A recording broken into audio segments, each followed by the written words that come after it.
आज सुबह जब नाश्ता करने के लिए मैं किचन में आई ना, तो मैंने कहा चलो ये पहले चीखें पीछे कर देती हूँ, लेकिन इतनी गर्मी इतनी धूप हमारे किचन में सारा दिन धूप आती है। मैंने कहा भाई ये चीखें नीचे ही रहने दो।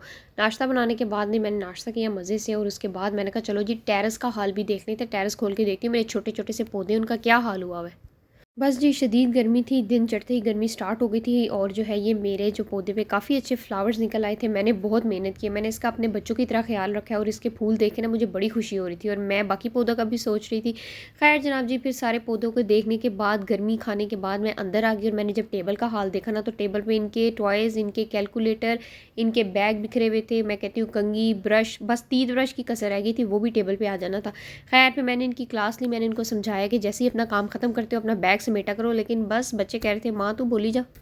यहाँ पर जी बस फिर मैंने जो है अपनी इनकी चीज़ें समेटना शुरू की, इनके बैग में मैंने किताबें डालना शुरू की। मैं कहती हूँ इनके बैग कम बोरियाँ ज़्यादा हैं, इस तरह खचाखच भरे होते हैं कि मुझे किताबें डालने की भी जो है जगह नहीं मिल रही थी। और मैं सोच रही थी ये पता नहीं बेचारे बच्चे बैग उठा के कैसे आते जाते हैं, गर्मी में भी इतनी और सर्दियों में भी। खैर मैंने इनका बैग उठा के साइड पर किया, टेबल को क्लियर करना शुरू किया। और जो है ये मेरे बच्चे मुझे कहते थे कि माँ आपका चेहरा नज़र आ रहा है। मैं कहा चलो कोई बात नहीं, मैं इसको साइड में ना एडिट कर लूँगी। ये मैंने भी रमज़ान की डेकोरेशन भी उतारनी है, बस क्या करूँ टाइम नहीं मिलता। और ये जो है मैं बच्चों के कमरे में आई तो मैं देख के हैरान हो गई, जो मेरा बॉस बेबी बैठा हुआ है ना, ये सारी चीज़ें उसने नीचे गिराई हुई थी। मैं चीज़ें सारा दिन उठा के ऊपर रखती हूँ, और वो सारा दिन चीज़ें उठा उठा के नीचे फेंकती है और मज़े से इधर उधर चली जाती है। यहाँ पे जनाब जी ये कपड़े थे जो मैंने अभी खुद सिलाई करने थे अपने बच्चियों के ना, गर्मियों के कपड़े मैं लेके आई थी। घर में पहनने वाले तो मैंने कहा था चलो खुद ही बंदा सीले स्टिच कर ले, इसमें क्या है। चलो कि ईद पे या शादियों वगैरह पे कहीं जाना आना हुआ तो वो बंदा कहीं बाहर से सिलवा लेता है। मुझे आती जो है, तो फिर मैंने कहा क्यों दर्जियों पे एवं जाए। और जनाब जी यहाँ पे मैं सारी चीज़ें, सारा जो है ये इसने कपड़े मेरे सारे सिलाई वाले नीचे फेंके थे, अपने टॉयज़ क्या, बच्चों की फाइल्स क्या, सब कुछ नीचे फेंका हुआ था। मैं कहा चलो मैं ये उठा लेती हूँ।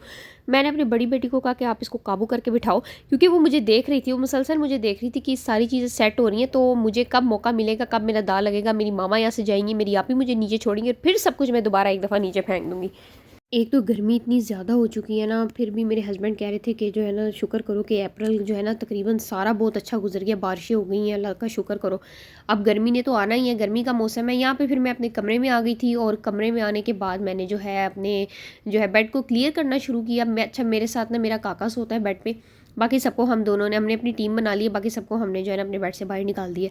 खैर चले, मैंने कहा जो फटाफट से अपना बेड क्लियर करती हूँ, मेरी फिर हेल्पर आ जाएगी, फिर वो जो है बाकी के काम कर लेती है, ऊपर वाले सारे छोटे मोटे काम मैं कर लेती हूँ। इस तरह उसकी भी हेल्प हो जाती है और मेरी भी हेल्प हो जाती है। अभी शाम का टाइम था, और जो है ना मेरे बच्चों ने कहा था कि मामा मैंने सालन पकाया इतनी गर्मी में खड़े होके, ये सिलेंडर पे जो है नीचे फाइल जो पड़ी हुई है ना चूल्हे के, वो भी मेरे काके ने रखी है, अभी चूल्हा ठंडा ही था, जला नहीं हुआ था। यहाँ पे शेल्फ मैंने अच्छी तरह से साफ़ कर ली थी साबुन वाली टक के साथ। मैंने कहा कहीं आप लोग ये ना कहेंगे मैं गंदी शेल्फ पे पका रही हूँ, नहीं मैं शेल्फ पे को अच्छी तरह साफ़ करके ना फिर उसके बाद उस पर रोटियाँ बेलती हूँ। मेरे बच्चों ने कहा था कि मामा हम चॉकलेट से ब्रेड के साथ पराठे खाएंगे, परांठे। तो उन्होंने कहा था कि आप जो है ना, हमने सालन नहीं खाना, तो आप ना अपने लिए सालन बना लें। मैं कहा लो ऐसा थोड़ी होता है। खैर सालन मैंने पहले ही बना लिया हुआ था, उन लोगों ने चॉकलेट से ब्रेड के साथ खा लिया था, और मैंने जो है अपना सालन बनाया हुआ था। फिर मैंने और मेरे हस्बैंड ने सालन के साथ खाना खा लिया था। मेरे बच्चे चॉकलेट से ब्रेड काफ़ी शौक से खा लेते हैं, वो अक्सर स्कूल जाते हुए भी वही खाते हैं। पता है ये अच्छी नहीं होती, लेकिन फिर क्या करें, हमारे पास इतनी चॉइसेस भी नहीं होती। बच्चे जो खाते हैं हम कहते हैं चलो शुक्र है खा लें, इनका पेट भर जाए किसी ना किसी तरह से, खा लें पी लें बस ये। बस जी कभी लाइट आती है तो गैस चली जाती है, गैस आती है तो लाइट चली जाती है, जब दोनों चीज़ें आ रही थी तो पानी चला जाता है। मैं कहती हूँ अजीब सी अफरा तफरी सारा दिन मुझे पड़ी रहती है ना बच्चों के साथ, ये कर लो वो कर लो, गैस ना चली जाए, पानी ना चला जाए, बत्ती आ गई, ये हो गया वो हो गया, टैंकी भर लो पानी भर लो, सारा दिन मेरा इसी में गुजर जाता है और मुझे समझ नहीं आती। अच्छा फिर जब मैं सारे काम करके फारिग हो जाती हूँ ना, फिर मुझे आता है और मैंने तो व्लॉग ही नहीं बनाया। अच्छा जैसे ही मैं कहती हूँ ना चलो थोड़ा बहुत क्लिप बना लो, या मेरा मैं व्लॉगिंग करने लगी हूँ, आप यकीन करें मेरे बच्चे क्या मेरे हस्बैंड भी ऐसे घर कमरे से गायब होते हैं, ऐसे कमरे से गायब होते हैं। मैं कहती हूँ ऊपर नीचे दाएं बाएं जहाँ इनको जगह मिलती ना ये वहाँ पे छुप जाते हैं। हालांकि मैंने कहा भी है इनको कि मैं आप लोगों को नहीं लेके आऊँगी, लेकिन पता नहीं क्या, मैं खुद भी तो नहीं आती, लेकिन ये लोग भाई ऐसे गायब होते हैं जैसे घर में अकेली मैं ही रहती हूँ, कोई है ही नहीं।